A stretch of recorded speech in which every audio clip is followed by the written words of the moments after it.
Welcome in, listeners. It is Ron Servin here, checking in with my buddy Cedric Edison, and we've What's also got up? there's Cedric, my man.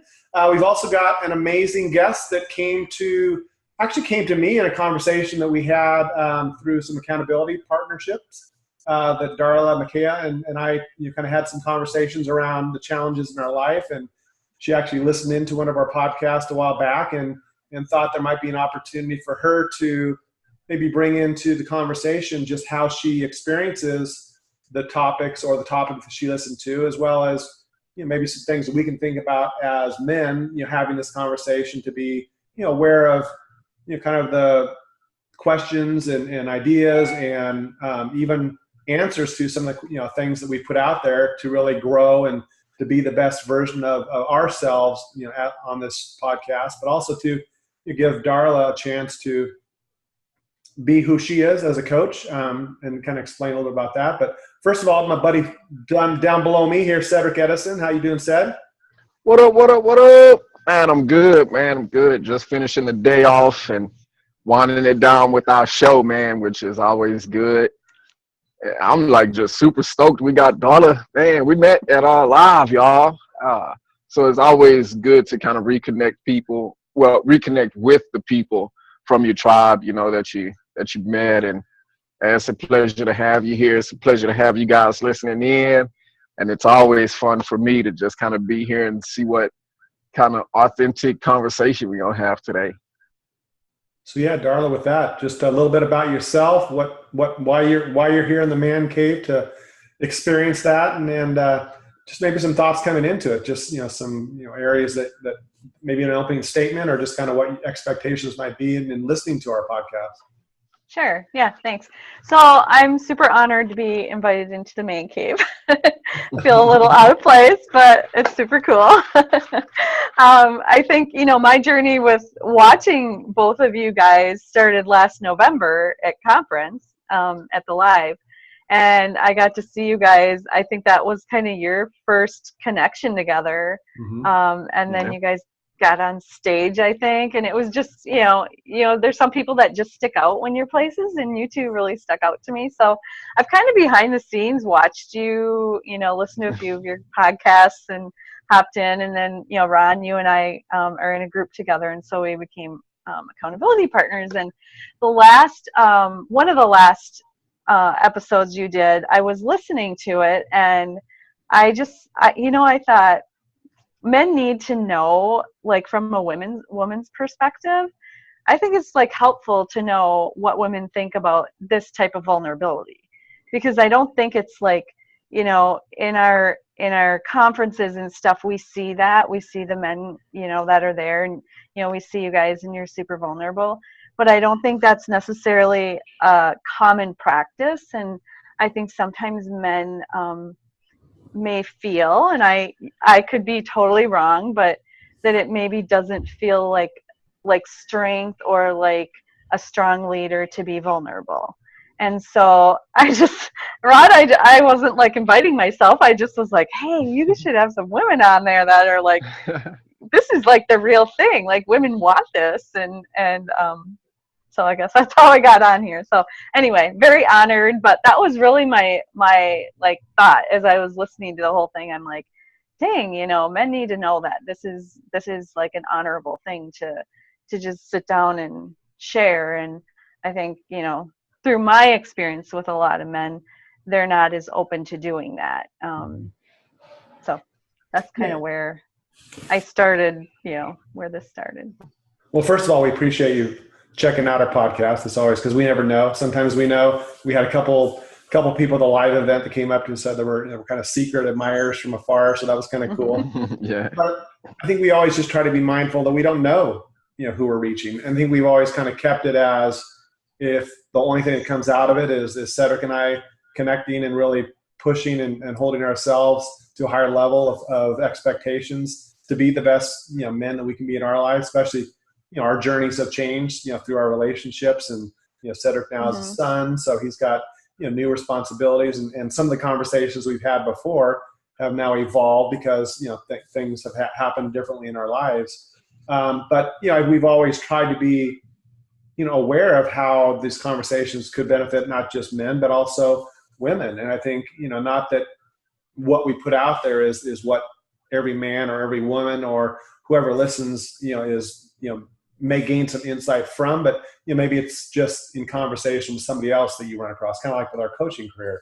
We don't have the desire to coach everybody, but is there somebody that might benefit from that? So I think through this experience, we've always tried to be very, I guess, not driving the wheel with our ego and trying to let these conversations be much more about who we are, and sometimes sharing our heart, and sometimes sharing our other emotions that for us are still even difficult. It's putting it out there in the universe to not know how that's going to be perceived. And I agree with you, Darla. I think there are unfortunately men out there that maybe aren't ready to, or haven't been put in a situation or given the strength or support to step out and listen and kind of learn and maybe share things about themselves.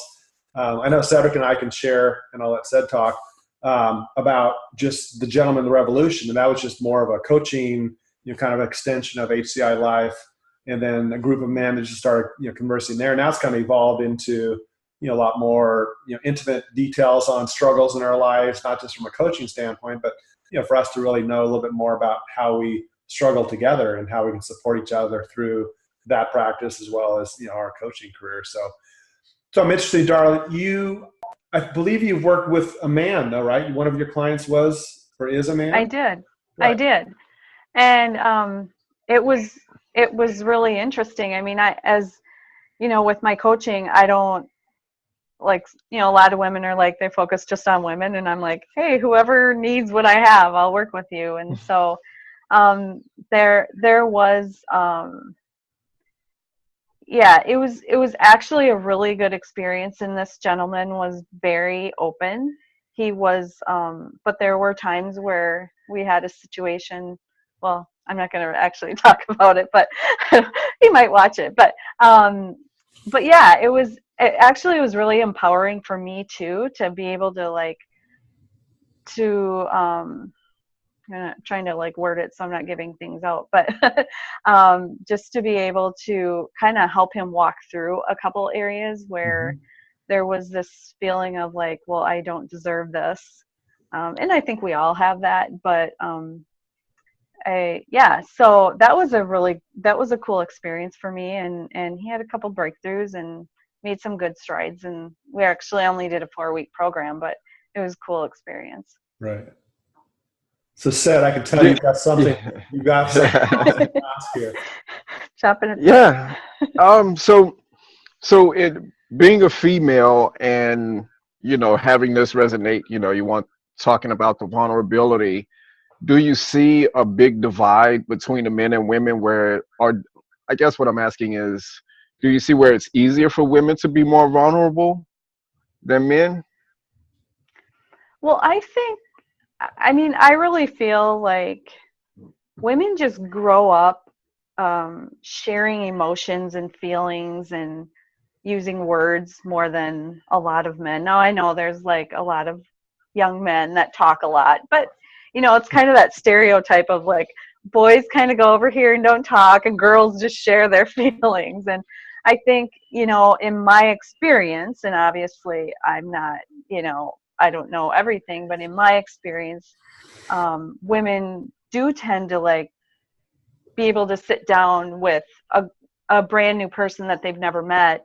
And I mean, I can't tell you how many conversations I've had with women where 15 minutes of meeting them, and I know medical history and where they're at, where I've also had that kind of experience with men where I try to get to know them, and it's pulling teeth, where do you work, and just kind of the only answer, whereas women were just, it's easier for a lot of women. I'm not saying all, because obviously every gender doesn't fit into one little description, but I mean, in general, I think it's just known that women will be standing in the grocery store and start yakking away about something, and most men are not I mean, I think about my husband too. I'm like, yeah, he doesn't do that. But, I think in general, it's kind of the story that's out there, whether it's, true in, most men. But yeah, I think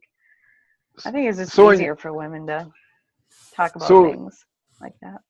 yeah, I think so too. And I mean, for me, it's a lot of different reasons, but because I'm kind of curious to know, like, you're only the second female to enter the cave, and we had a totally Actually, third. different subject. Oh, the Yeah, third? third. I'm sorry, I'm third. Oh, Yeah, okay. yeah, third. All right. Um, so like, if you were talking to your girlfriends, like, and you guys were talking about men and vulnerability, what would you say to her as to why you think it is we're not vulnerable? That's a good question. Juicy. Yeah, that is. I don't want to get myself in trouble, but okay, so the first thing that comes to mind is I think, so like, I know I've heard many families, or many, young men, smaller boys, being told, like, don't cry, boys don't cry, things like that. And so obviously there's programming that takes place from a very young age. If you're in, an environment where you're not allowed to, like, you're told it's not, boys don't cry. And then girls tend to be a little more like pampered and, oh honey, princess, come here to daddy, where the boy is not allowed to cry. uh, so I think programming is a huge piece. And I just think society today, they don't necessarily, like, I think it's getting more and more. And I always love to go to the HCI live events, because it's like, I see that, with all the guys, and it's like, this is so cool. But I just think that I kind of wonder, like, a question for me, for you guys would be like, at what point do you feel like men lose their voice? Like, I feel like a lot of men get to, adulthood, and they maybe don't feel like they have a voice other than to be, strong and not cry and not talk about their feelings, hold it all in, because, even I think women, if you think about the corporate world, sometimes women are looked at as being like, I mean, there's a lot of women that are leaders, but I think a lot of times, in my experience in the corporate world, the women that were leaders, I think, became more like hardcore and unemotional in order to, like, move up into the, the upper ranks of leadership. And so I think, sometimes, like, that's kind of thing isn't accepted in the corporate world too. And what men want to move up, they want to be successful, they want to provide for their family. And so those are just a couple things. Does that make sense? Oh yeah. Yeah, I would say for me, I didn't offend anyone, did I? no, hey, everything's safe in the cave. Yeah, for me, I mean, when I was listening to you say that, I think my father was one that did show his emotions. I don't think he necessarily tried to, kind of be that father that said, you shouldn't cry. It was probably more of his impact on my mom, and her being more shutting down because of him being an alcoholic and kind of suppressing, her ability to kind of express herself. So I think I didn't really tap into my feelings, just because of kind of my experience of through her, and spending more time with her, and not really allowing myself to, kind of move into that, area of feeling my feelings. I have shared with Cedric, and I'll share with you, Darla, just being a young boy, and kind of protecting my heart, and not really, kind of allowing emotions to come out, just kind of feeling a need to, through many years of my life, just kind of carried over into, my teen years, and just didn't really think about it, but just how, I just kind of kept my emotions at bay. But I think you can have both. I think you can have at times the ability to kind of be, I guess, what you call a man, just to kind of, be stoic and have some of those attributes about yourself where you're in control, but also to be able to share if you're feeling those feelings. And Cedric always brings this up, and I hope I'm not stealing his thunder. We have tear ducts for a reason. They're not there to just keep from expressing themselves. I mean, that's there to release that energy that you're feeling. But I think we don't have. Well, I guess it's our choice to attract role models in our lives that allow us to be that type of man. And I think that's what we try to create here, is just a place where we can be that version of the men we are. But then we walk into life and we see it all the times. We see men that the macho part of who they are is more important than that vulnerable side that I believe that most women want to connect to, because that's I think a lot of the difference between, like you're mentioning, Darla, about a man and a woman, and how women can connect much easier and not get caught up in the what I want you to see in me versus what we see in each other, and just experiencing that. Yeah. Listening to you say that, Ron, I was sitting here thinking like, okay, y'all got to bear with me. All right. I think a lot of us are scared to be vulnerable. Yeah. One, because we're afraid to be ridiculed, but on a much deeper level, as humans, we gravitate to the like individuals, and whatever the mass majority thinks equals normal, right? So it's normal, like when the mass majority of men are this egotistical macho guy, that's what we're going to gravitate to. And I think a lot of the times we're afraid to speak up, like you're saying, a female can meet a stranger and she can, pour her heart out. But for us, we take that as a sign of weakness. And it's almost like every male at some point has a little bit of alpha male in him. He wants to be kind of alpha. And if you're weak, you can't be alpha. So you're going to get cast out, and we don't want to be alone. That just kind of crossed my mind, but that's kind of why, that's why I love what we created, with this channel and what Mark created with the Gentlemen of the Revolution. I mean, we've been tasked with a heavy job, because the programming in most men starts young, like you say, the programming, Darla. Because I was just thinking about, just the other day, my stepson was crying. They were kind of play fighting, and they got a little bit too hard, him and his auntie, and he got to crying. And I could see he was just being weird while he was crying. I was like, Nicholas, what's wrong? And he was like, well, it hurts, but I don't want to cry because boys aren't supposed to cry. And that just crushed me. And I was like, ooh, wait a minute. Lesson. Cursing time. Yeah, I mean, I was like, look, dude, hey, I'm a man and I cry. It's okay to cry. It's okay to feel.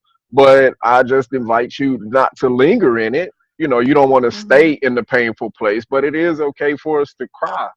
But that just kind of crossed my mind. I think a lot of men are afraid because they feel like they're weak. Plus we've been programmed. Men you don't show your feelings. But like you say, and it starts young. Boys don't cry. Hush that noise up. Boys don't cry. It's not broken. And, now you're 6, and then you're 13, still thinking the same thing, and then you're 23. It's ingrained in your head at that time. Like, it's over. Well, and we even had that brief conversation, and I mentioned that, and I'm not sure why I mentioned it at the time, but it just seemed appropriate. We were talking about, I think, vulnerability or something around that. And I made the statement that about how, being that vulnerable man to some men can be like, well, you must be gay or something. You must have, homosexual tendencies to actually experience and display emotions and those types of things. So I said on one of our podcasts, what if you, the listener, found out that Cedric and I were gay? Would that change your willingness to listen to our messages? It's just a whole perception I think the men have that I think that just gives them an excuse to not feel their feelings. So I can label you or the other thing I've noticed, and I'm not sure if there's any correlation, but like when I posted things on Facebook, if it's like something that's more mainstream, I'll get a lot more likes from friends that I have that are connected to me. If I put myself out there vulnerably, like just a live video and just kind of expressing myself about my life coaching career and that type of putting myself out there, I don't get from the male side. I don't get some of my friends that really, I mean, they may view it, but they don't comment it. And so I'm just wondering, is that something difficult because they feel like they're going to be judged because they're liking something that others might perceive as, well, why are you liking that vulnerable side of that man? That's not what you're supposed to be. So it's just interesting in society that it's still there. Yeah. To kind of see in your own life and just see how others respond to things like that. But I think we got to keep pushing, right? We can't not keep this revolution that we feel like we've created to let us keep us from moving forward in our lives. And I think now we have I've got a 13-year-old son and Cedric's got a newborn. We've got a lot of desire to see those boys grow up to not have some of the hangups that we've had in our lives and be able to lead by example, not just be talking the talk but walking the walk. Mm-hmm. Well, what I thought of too, when you're talking about your Facebook posts, some getting liked, some not. That just kind of goes to as you keep doing your thing and being who you are, you will attract the right people. Mm-hmm. So you kind of think about that, you're like, it might take, men that are following you multiple times of seeing you be vulnerable, because you imagine some of them might think like, okay, what's going on? Like, right. Why is he all of a sudden like posting stuff like this on Facebook? But, I think just knowing, like you said, to keep doing it, and knowing that the right people are going to come, the right people are catching, just the right moments that they need to catch. And it might take a year for somebody, other gentlemen to be like, oh my gosh, okay, I need this now. So I would agree. Right. And I think it's your willingness to create that safe space that's there, whether they want to take it or not, or move into that. I think I experienced that with a client the other day where it was just an interesting conversation, because I was going to ask him just kind of a hypothetical question, and without even asking it, he went into this whole narrative of his vision for him and his wife and his career and his business, and he just broke down crying. And I know, because that space was safe for him to experience that. There was a couple times where he said, I'm sorry, I'm crying. It's like, there's no need to be sorry. I mean, this space is for you to express yourself, and there's no judgment here on my behalf. I mean, but I think but then I see that same behavior in his son, where he's like, oh, don't cry. And, I'm sorry. So I think, trying to instill in men's, awareness that it's okay. It's okay. You don't have to be, you're just as much of a man, or probably even more of a man, by showing your feelings and expressing yourself than, keeping them within, because those are building up these walls that kind of keep you from becoming, a deeper connection with your girlfriend, your wife, your family, those things like that just keep us from just not sharing all of it. And I was, there's parts of my life where I was unwilling or didn't want to share parts of me because it felt uncomfortable and unsafe and all those things go along with it. But, I think as time has gone on, I've put myself out there, and there's been nothing but positive things that have come out of it. Well, and I feel like too that by men being vulnerable, if they're in a relationship with a woman or whatever, just by that vulnerability, that also gives me permission as a woman to be vulnerable with that man that I'm in a relationship with, because in any relationship that I have, I know where the boundaries are as far as like sharing and being vulnerable. And I mean, I have girlfriends that, and family members that I know I can go like this far, but I'm not going to go like this far, because it either won't be received and that will make me frustrated, or it will be misunderstood or something. And so I think just in your family relationship, by you being vulnerable, you're actually opening the door for, you know, that partner that you're with to be more of who she is,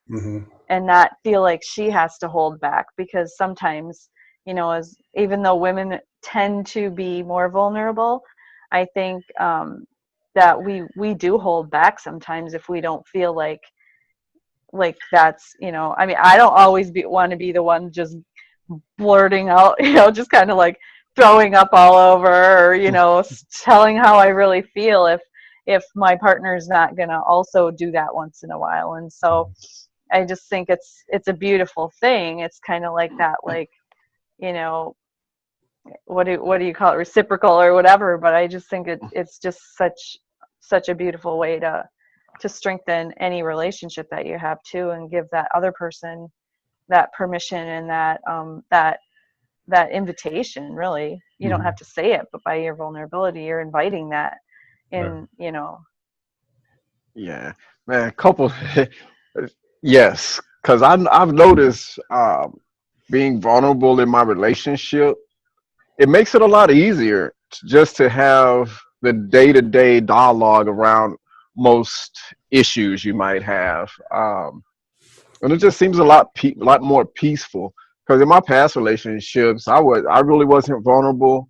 You didn't need to really know how I was feeling, or I didn't really need to talk about it too much. My day was fine. Like, they were just assholes at work. That was good. I didn't need to talk about it. Yes, I'm pissed off. I'm not going to talk to you for a couple of days. Figure it out why I'm mad. But now that I'm vulnerable and transparent, it's a lot easier. And fellas, now what I'm about to say, for those of you that are single, I am not about to say this for you to incorporate this into you for being a player. But and Darla, you can vouch for me if or not. Okay. But I've gone to to a couple of live events, and it's usually somewhere around 750 to 850 people, right? Now, out of these numbers, I would say maybe 100 men, Ron, Darla, give or take. Maybe, yeah. Right? Right. Last time it was more. The time before, not too many. And I'm in a relationship. I love her to death.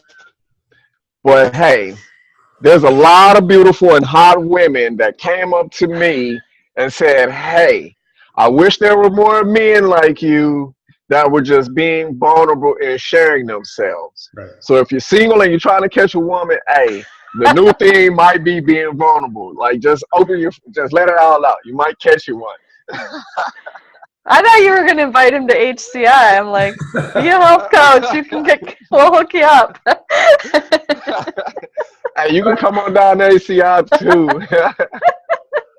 But I think the key to that you're mentioning, Cedric, because it doesn't mean you have to let go of who you are. I think that's the struggle. I think men feel like they have to, you know, like it's a lesser version of themselves because they're opening up to some of those feelings and emotions that they've kept at bay, and that's only going to allow you. It's only going to allow you to experience life more. I mean, to maybe things that you don't, you know, kind of allow to enter into your awareness on a daily basis. You start becoming more aware of those things that give you so much more gratitude and pleasure and all the feelings that you may keep at bay. It's not about, you know, the Lakers won the championship, or I guess I'll go with Cedric, the New Orleans won the Super Bowl. I mean, those are all fun things as men to, you know, to kind of have that, you know, camaraderie and gamesmanship and all those things that, you know, go along with, not necessarily just with men, but, you know, part of how we are as a you know, human being. But, you know, you can also have that part of you. You can still have that and still have that vulnerable side of you that connects to yourself. I mean, it's not just all about being vulnerable with somebody else.